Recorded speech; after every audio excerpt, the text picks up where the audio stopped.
All right, are you guys ready For what? to do headlines? Do you want to go through who does what? Ah, all right.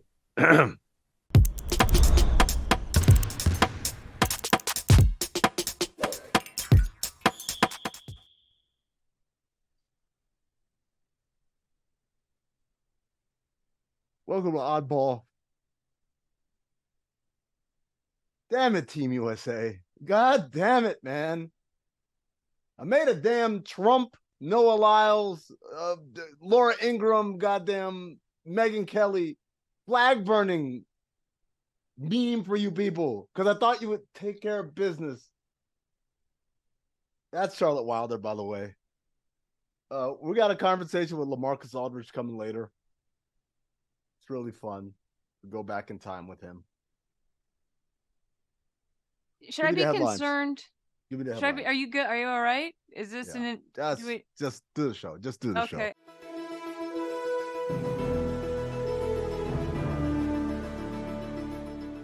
All right. In an overtime thriller, Team USA lost to Canada in the FIBA World Cup bronze medal game, 118 to 127, thanks greatly to 39 points from Canada's leading scorer. Oh God. Tell me it wasn't Dillon Brooks. Say the name. Say the goddamn name. It was Dillon Brooks?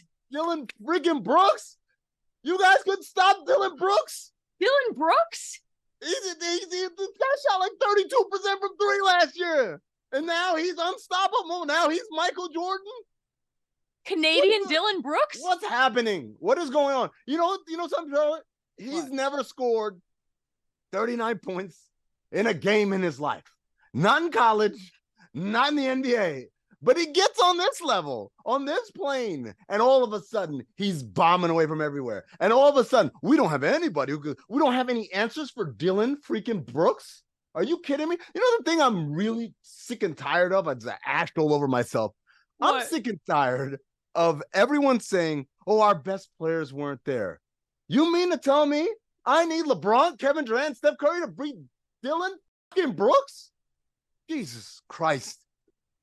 Following the loss in Team USA's elimination, Steve Kerr said, I feel bad for my guys. It's hard to build continuity because we have so much turnover from year to year. We have to focus on what's winning a FIBA game. The NBA is very different from FIBA, and some things will be good and vice versa. There's a lot to learn for sure.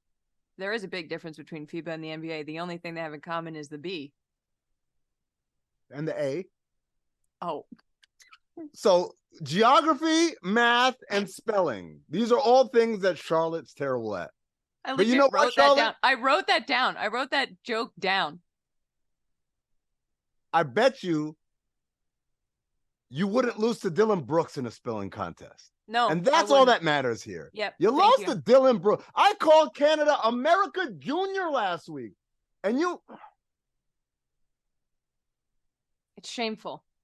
In response to Team USA's disappointing fourth-place finish in the FIBA World Cup, LeBron James, heard of him, says he's ready to commit to the 2024 Olympic team and has also recruited Steph Curry, Kevin Durant, Anthony Davis, Jason Tatum, and Draymond Green to join him for the Paris Olympics. Yeah, no, I'm sure LeBron James, the man who redid Space Jam so well, is going to knock the Avengers out the park. What is this, Endgame? By the way, Daniel Tice had his way with Team USA against. We didn't even get to that part. We kind of smooth went past the Germany loss to point out that Dillon Brooks gave us work. But you know who else who gave us work? Daniel Tice. Is he even in the league anymore? Where is he? He's Chicago? on the Celtics. No, he's not. He's back on the Celtics? See, he look, was? you don't even know. I don't even know. I don't even know. You know what my favorite Daniel Tice thing is? When the What? Celtics played the Heat in the conference finals, and some anonymous scout said Daniel Tice is better than Bam Adebayo. I will never forget that. Was But that guess Daniel what? Tice's burner? No. You know what my favorite part is? So Germany goes on to win the championship, right? Mm-hmm. Germany wins the championship. And then they played Serbia in that gold medal game. Serbia, who had such illustrious NBA names as Bogdan Bogdanovic and Nikola Jovic. You know who didn't play for Serbia? I do. I do know who didn't Give me a play. name. Give me a name. Jokic. Nikola Jokic. The freaking finals MVP, Nikola Jokic, didn't play for Serbia. You know what I didn't hear one time in Serbia's entire run to a silver medal, admittedly?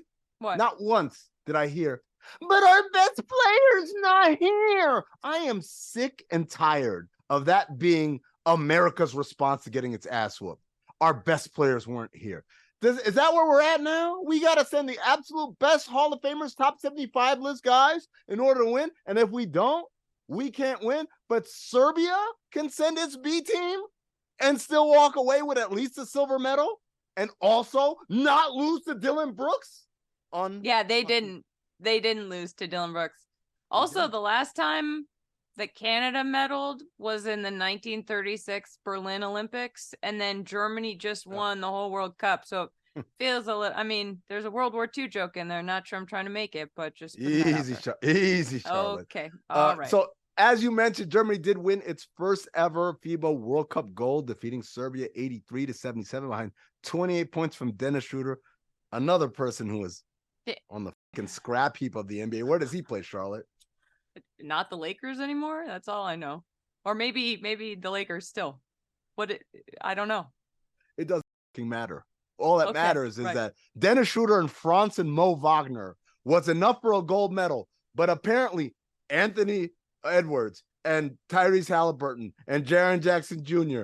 and Brandon Ingram and Jalen Brunson. And the list goes on, and Cam Johnson. That's not enough to win a medal. But Dennis Schroeder and the Wagner brothers is enough to win the gold medal. Let that say. Oh, and Daniel Theis. Yeah, aforementioned Daniel Theis. Should the German players and the Canadian players and the Serbian players, should they all have better contracts than they have? Like, what's going on here? I didn't even tell you the most fucked up part, Charlotte. What? Pardon my French. No, yeah. It's international. There used to be a country once upon a time named Yugoslavia. And it was comprised of Serbia and Croatia and Slovenia and Montenegro. There was all of these countries that have all these great NBA players. If all those guys still played for the same country, shout out to my guy Mike Hall who pointed this out on Twitter, we would get our asses handed to us. Clearly, like the only thing that's saving us is a civil war that happened 30 years ago. You know what the German team is nicknamed? The Germs? No. What are they nicknamed? Die Mannschaft. Mannschaft. I don't want to Google that, I don't think. Google it. Just make sure your safe search is on. I don't even know what a safe search is. Google. Well, Dennis Schroeder now plays for the Raptors because he knows that Canada is the real place to play basketball. So geography, math, spelling, history, and add to it IT, like just being generally aware of. Don't take out your USA bullshit on me. I mean, come on. I'm chain smoking now. In other news, Spurs #1 pick Victor Wembanyama showed off his stretching skills the other day. Look at this freak show over here. This is actually just a video of me in yoga class trying to prove to everybody else in the yoga class that I'm better at yoga than they are, while the teacher says, remember, life is not a competition. Didn't Marilyn Manson do something like this in the 90s? Something about like having a rib removed? Yeah. Bad. Not someone you want to be compared to, probably. The Houston Rockets have re-signed fan favorite Boban Marjanovic to a 1-year deal worth $2.6 million, or roughly 815,000 packs of goldfish. How many State Farm commercials is that? Did he survive John Wick? I know he was in one of those John Wick movies. Did he make it through? Feel like no one did. So I can't do it either. That's the 4th one today. Well, you're going through it. Yeah. Late breaking news. The NBA Board of Governors is expected to vote on a measure to enact draconian enforcement of anti-load management legislation, fining teams for sitting multiple stars in a single game. Reports indicate that the proposed punitive steps include an escalating fine system that starts at $100K for a first offense and works its way up. I have a question. Yes. How do you define a star in this situation? Feels a little nebulous to me. So they're calling it if you've been an all-star or an all-NBA player at any point in the last 3 seasons, then you are a star, which of course is grounds for rejoicing for the people in Orlando because they don't have one of those in forever. Except for Franz Wagner, who's a world champion now. Good Lord, and Mo. Am I doing this right?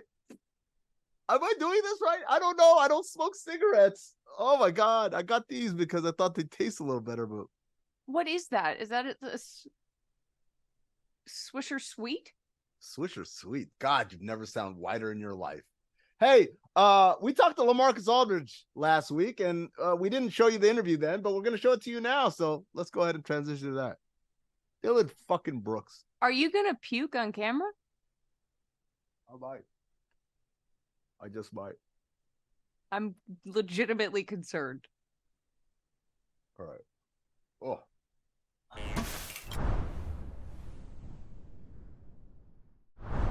Our next guest had a 17-year NBA career that saw him as a 7-time All-Star and 5-time All-NBA selection, playing for the Portland Trailblazers, the San Antonio Spurs, and the Brooklyn Nets. It's LaMarcus Aldridge, everybody. Everybody get crazy. We got LaMarcus Aldridge on the show. LaMarcus, which one was easier, or which one felt the more emotional to you? I wouldn't say either one was easy. You're never ready to not play anymore. When you do this from a kid up, this is all you know. You eat, breathe, and sleep basketball. So I wouldn't say you're ever ready. But first one was definitely more emotional because it was forced. It was at terrible timing because I feel like if I would have still been around, I could have helped that team get past Milwaukee, and anything would have been possible. He just needed, Katie just needed a guy to just knock down, one shot. Kyrie was hurt, so I look back at that. I'm just like, man, that was terrible timing because that's what I do. I score, so I definitely feel like I could have helped in that series, but it is what it is. But I think my first one was definitely more dramatic and emotional because I wasn't even close to being ready. Even after the second retirement, though, how much do you have to fight, like, the urge to say, psych, I'm coming back for some more? I mean, like, is there anyone who could have picked up the phone and asked you, hey, I know you said you retired, but we're trying to put together something here. We think we can make a run for the chip. Are you ready to come back on the court? The competitor in me would always want to come back and play. I stay in shape. I still work out. So obviously, that would always intrigue me. But, at some point, you got to stay retired. And I'm not Tom Brady, but I guess if he stays out, I'll stay retired too. You guys have a pact, a retirement pact? It's like if you go back, I go back? Yeah, I call him all the time. It's like, you go back, I'm going back too, bro. Do you ever see yourself coaching or working in a front office? I've thought about front office. I feel like I've been on some really good teams. I've been in some really good environments where I feel like I've learned what's needed to have a good team and what pieces are needed to, make a team go. So I feel like I've definitely thought about front office. Coaching, I don't know, because I wouldn't want to deal with myself when I was playing.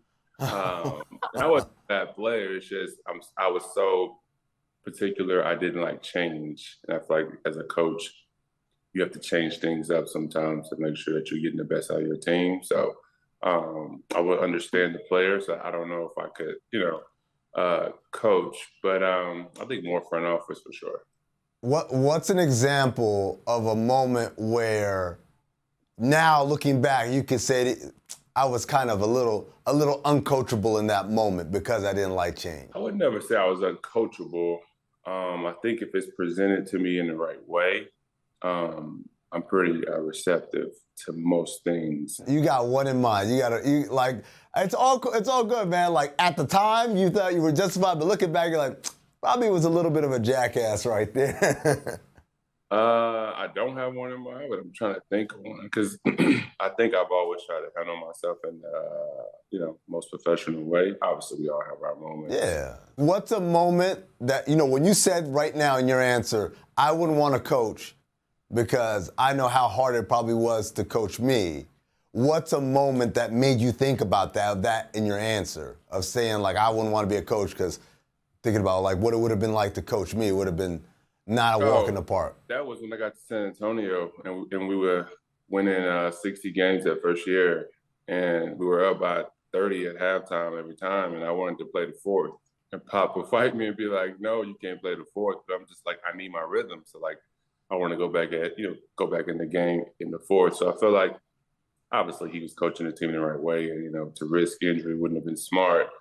But I would be so frustrated that I'd be like, I need to play more so I can have my rhythm. So then we would kind of butt heads a little bit about, I want to go in for like 2 more minutes, but it would never happen. So I think that's what I was thinking about is like, I understand big picture now is like, hey, like let's not risk injury for you to get, 2 more minutes in the fourth quarter and we're up 30 points. What's it like going head to head with Pop in the fourth quarter in the middle of a game? Like, do you remember anything he said to you? Nah, Pop's a nice guy. Obviously, he has the rep that he can be, tough ass, which he can be. But I think if you approach him the right way, it's never a bad conversation. It was just like, I think he understood I'm a big rhythm guy. Like, I have to get up in the morning, I have to go shoot. I'm after the games, I'm shooting sometimes. So I think he understands, like, my mindset is I have to be in the gym. So it was easy. It was just like some fun banter back and forth of like, well, next game, if I'm broke, don't be mad at me. And then, it's, him saying, well, we're up 30. So if you're off, then don't worry. So it's just like big picture stuff for him, which, looking back on it, I get. You felt like the way you ended one game impacted the next game? I felt like it could snowball a little bit if you're up 30, like that was a crazy season for us. Like we were winning every game by 30, so I wasn't even getting close to 30 minutes. I was in like the low 20s, if not like 19, 18. So for me, it's like sometimes you got to grind it out, and you got to find a rhythm, you got to get that sweat in, and you got to kind of struggle to get your rhythm back. So if I'm not playing a lot of minutes and then we're winning by 30 again, it's like, at what point can I find my rhythm? And then when the team's that good, like, you're practicing, but it's so quick because you're trying to save your legs. So It's like, at what point can I find my rhythm and like get everything like kind of like locked in? You say you're a big rhythm guy, LaMarcus. Do you have any weird superstitions? Like, do rhythm and superstitions go hand in hand? 100%. Oh yeah, what are they? Tell us. I mean, I'm like the most superstitious guy when I played. It was like from putting on my right sock first, right shoe first, down to if I shot the ball bad, I would chunk the arm sleeve. I would chunk the tights I played in. Those shoes would get banned. Like I played good, like bring it all back and like let's run it back. But if I ever play shitty, I'm like, get rid of all that. Don't bring it back. And like wash that jersey like 3 times, like get that bad juju off the jersey. Like I'm the guy that like definitely thinks about all of the other stuff. If like I sleep 2.5 hours, I play great on game day. If I sleep, 3 hours, I play bad, then I'm up at 2.5 hours every time. Like I time everything to like where I'm in a rhythm and it's like everything feels right. So LaMarcus, you obviously don't know this. You won me a pretty big bet when you were a free agent leaving Portland, and the 2 teams that were interested were the Suns and the Spurs. And I used to work for the Suns. I bet a pretty big amount that you wasn't going to Phoenix. And they were like, oh, you'll see, da-da-da-da. And then they got mad when you ended up going to San Antonio and said, what do you expect? I said, it's like an actor being presented with 2 different directors with a movie role. And one director is Steven Spielberg, another one Steven Seagal. Who you gonna go to, man? Like the Spurs had a tradition of excellence and been doing well. The Suns had hit hard times. Like to me, it never ever made sense that you would go to Phoenix. But now that I have you here, was it ever close, or was it kind of always San Antonio was number one and Phoenix was maybe a backup if things didn't go right in San Antonio? No, it was really close. I think that's why they felt that way. Like I was, genuinely interested in going there. Why? Why were you interested in going to Phoenix? I gotta, for the audience, the younger audience, this isn't the Suns you see now that are winning 60 games and book and exciting and all. This was a Suns team that was one of the worst teams in the league, had been for 3 or 4 years at that point. What made you say, you know what, maybe? Because I felt like at that point in my career, I feel like obviously I'm not, LeBron and KD, those guys, but I feel like I was good enough to help them get better. One of my things I always wanted was to play with Tyson Chandler, because I felt like he guarded me pretty well, and I feel like we had some great battles. So I felt like him and I on the same team, I feel like I could have played it to an even higher level because he did so much of the dirty work. So anyway, I was really intrigued to play with him, and I told them that, and then boom, he was there. And then they had Earl Watson. Yeah, he was going to be the coach, or he was the coach, one of those. I think he was next up. So he was there. And then they had Earl Watson, and he knew me. So he was just like, he loves family. Like, he's about this, he's about that. Like, he gave them the map. So the team you saw and what they presented to me wasn't the same. It was like, hey, we understand, like we're, changing some things up, and, you're about family, and, this, that, and this, and this. So, like, this would be a focal point for us, and this. So it was like the map was laid out to be close to the Spurs as far as, like, family environment and, trying to rebuild and, this, that, and this. But at the end of the day, obviously, like, I'm from Dallas, and, I have all my family in Texas. So it was just nice to come back home and, like, see my mom more, like, see my cousins more. Like, it was just a better move for me. One last question for you, LaMarcus. You played in Portland, like you said, it's like a college atmosphere. It's one of the smallest towns in the NBA. You played in San Antonio, which is a bigger city, but still feels very kind of insulated, and, it's the only major sport in town. And then you play for the Nets, and that's New York City, playing with Kevin Durant and Kyrie Irving, big spotlight, big intense media attention. What was that transition like? Was it, because some guys play all over the league. So they played big markets, small markets. It all kind of blends in for them. But you went from kind of quiet markets to one of the loudest. What was that transition like for you?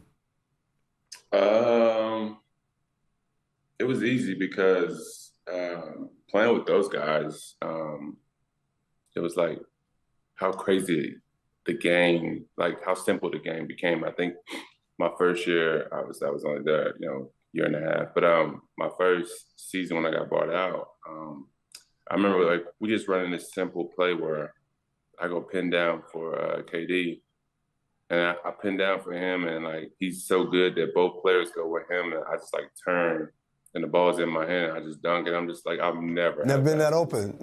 You've never been that open and easy your entire life. I'm like, this is stupid how easy this was. So, like, for me, it was easy, man. Like, at that point in my career, like, I wasn't no focus. I was trying to help them win, but it was more about Kyrie, KD, and James. So, I probably did media once a week. So it kind of felt like I was still in San Antonio, because when I was, in San Antonio, Pop to make me do media every day, which that was one of the reasons why I went there. But yeah, it was like, I always loved playing on the big stage. So it was funny when I was in San Antonio, I loved to go play in Brooklyn, because they tried to me, they adopted the whole Laker atmosphere where the stage is lit, like, where the court is lit, and the stands are dark.